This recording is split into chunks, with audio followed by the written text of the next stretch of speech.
Backbone, रीढ़ की हड्डी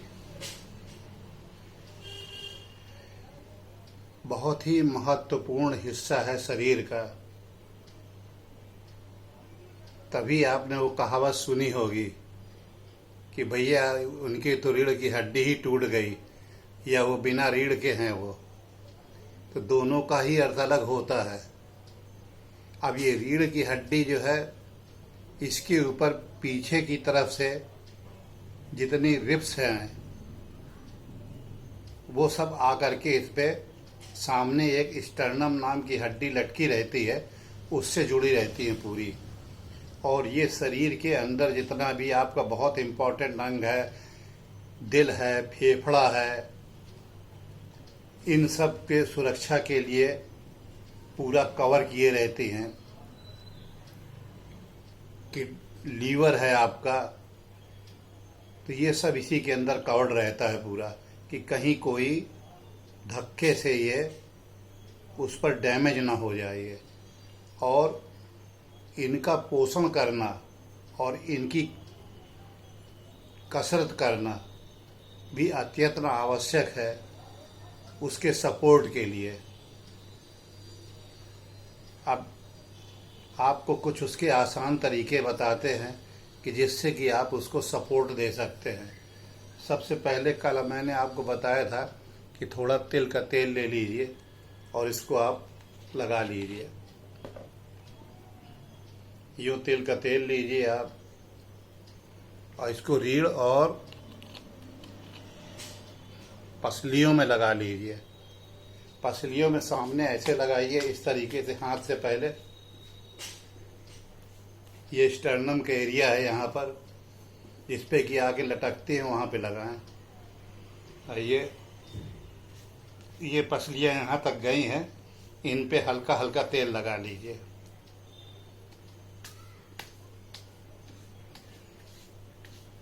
ये सीने पे लगा लें, बाहों में लगा लें, क्योंकि यहाँ से ये सब जुड़ता है, आपस में कनेक्शन है इनका। अब रीढ़ में लगाने के लिए और थोड़ा तेल ले लें और इस प्रकार से रीढ़ में लगा लें।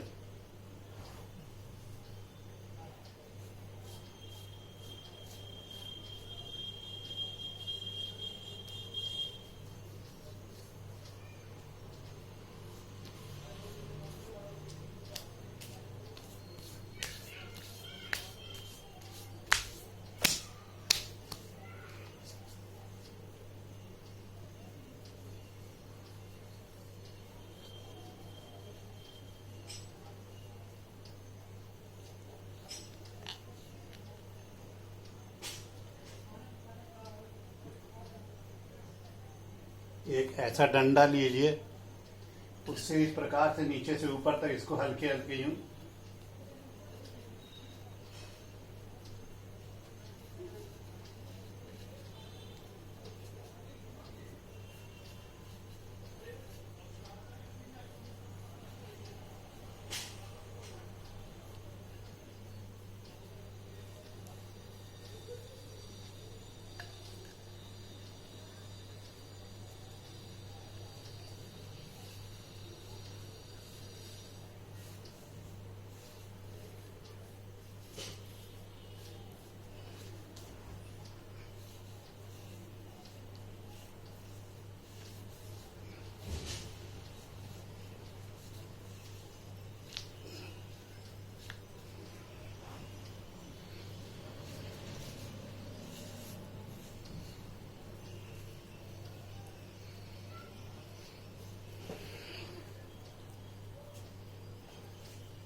ये गले पे भी इस प्रकार से यूं बहुत हल्के हल्के, ज़्यादा तेज दबाव नहीं देना है, इसको नचा दीजिए।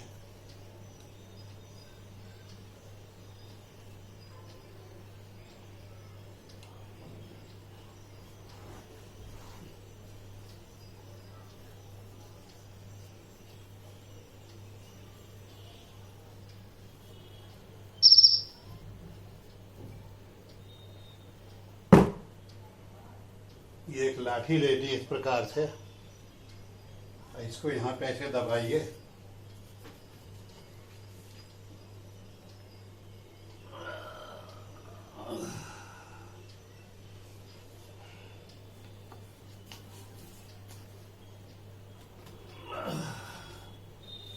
इस पे हाथ ऊपर ले जाइए और यूं नीचे तनाव दीजिए, यूं।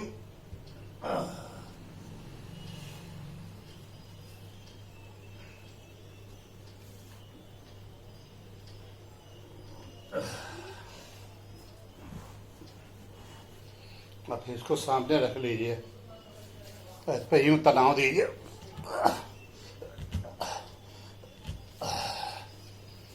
अब इस प्रकार से इसको ले लीजिए, अब पूरा ऊपर तक नचा डालिए।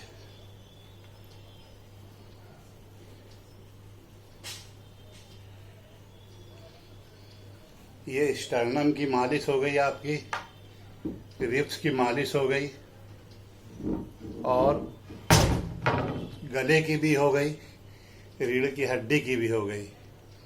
अब इसका लाभ ये होगा आपको कि इस प्रकार से जो दबाव पड़ता है वो अन्य दबावों के मुकाबले अलग किस्म का रहता है। तो जहाँ जहाँ भी दबाव पड़ेगा वहाँ पर अगर कभी भी विपरीत परिस्थितियों में भी अगर कोई अलग किस्म का दबाव पड़ता है तो शरीर उसको सहने के लिए पहले से तैयार होगा और मजबूत हो जाएगा और लोच आ जाएगी आपके। अब इसके साथ आपको एक क्रिया और करनी है, पहले इस तरफ झुकिए जितना झुक सकते हो, फिर ये अंडा आपने ले लिया, इसको बगल में रख लिया आपने और यूं झुकते चले जाइए जितना झुक सकते हो। दूसरी तरफ झुक जाइए, सामने की तरफ झुक जाइए, पीछे की तरफ झुक जाइए, फिर यूं इधर एक साइड में, फिर दूसरे साइड में, और फिर इसको हाथ ऊपर ले जा करके ऐसे, ऐसे, फिर ऐसे, ये फिर यूं अंगड़ाई लेते हुए पूरा हाथ नीचे ले आइए पूरा। इसको सीने पे हाथ लाते हुए यूं पूरा नाभि पे ले जाके रोक दीजिए। नाभि पे ही क्यों ले जाके रोका गया? इसलिए कि जब माँ के गर्भ में आप रहते हैं तो समस्त नाड़ियाँ और भोजन पदार्थ नाभि के मार्फत ही जाता है। तो जब आपने ये सब क्रियाओं को करने के बाद नाभि तक हाथ ले गए और उसको आपने नाभि में रख के यूँ दबाया हल्के से, तो एक पॉइंट जो अंदर दबेगा वो जितनी नाड़ियाँ सुप्त हैं उनको एक इन्फॉर्मेशन देगा कि जग जाओ। ऐसे कुछ दिन में आपकी नाभि की नाड़ियाँ जगने लगेंगी और पेट में ऐसे ऐसे गोल गोल हाथ फेर लीजिए, दोनों हाथों को यूँ फेर लीजिए।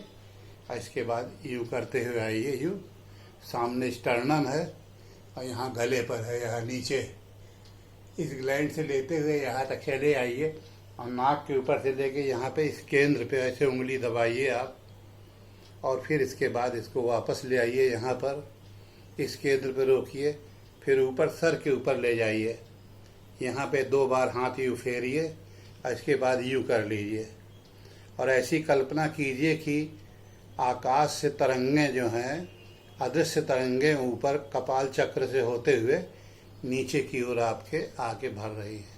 आपकी कल्पना जितनी सजीव होगी उतना ही ये असरकारी होगी। आजमा के देखिए, ये भी एक विचार है।